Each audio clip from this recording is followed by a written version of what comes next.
Welcome everyone to the Amoolah-keto and low-carb channel.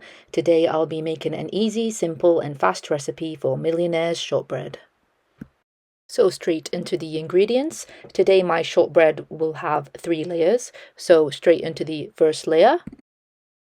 So in a saucepan, here I have 1 cup of butter, and we are now going to brown the butter, so to achieve that lovely golden color and toasted nutty flavor. So keeping a careful eye on the butter, continuously swirl to prevent burning the butter. From experience, the butter turns brown to burnt very quickly, and this is the brown butter we are aiming for. For now, let's keep that to the side.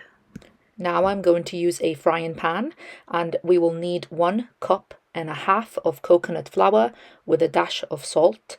I will be slightly toasting the coconut flour so to remove that coconut smell, and it pairs fantastically with the browned butter. So we're going to keep toasting the coconut flour, and the color that we're aiming for is that lovely golden digestive biscuit color. Now I'm going to add 3 tablespoons of keto appropriate sugar. I use a blend of stevia and erythritol and mix in with the toasted coconut flour. Now in a bowl, place the toasted coconut flour, and we'll be adding the browned butter in small amounts using tablespoon by tablespoon and mix. Keep adding the browned butter in small amounts until we achieve a texture that is well held together and can be shaped using your hands. This is a no oven recipe, but I will be using a square metal baking tin lined with parchment paper, and then place our first shortbread layer.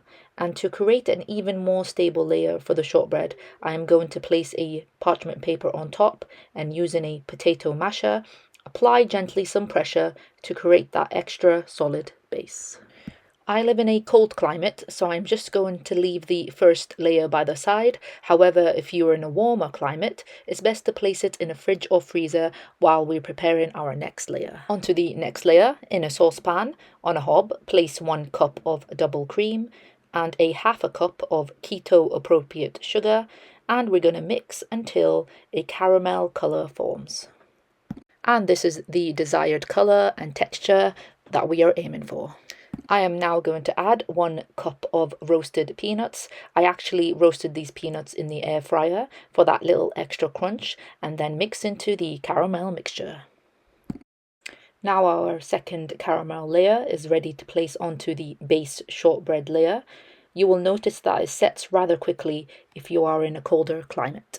Now we're going to move on to the third layer of our Millionaire shortbread, the chocolate topping.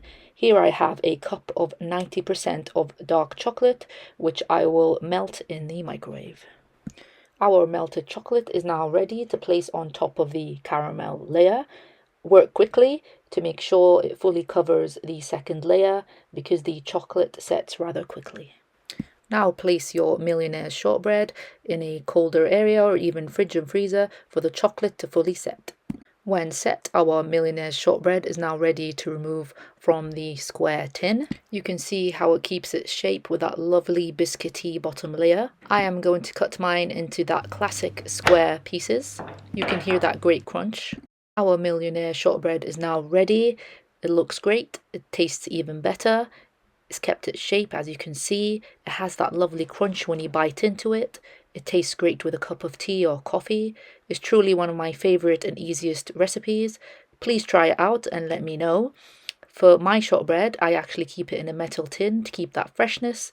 Any questions, please leave them below. And until next time.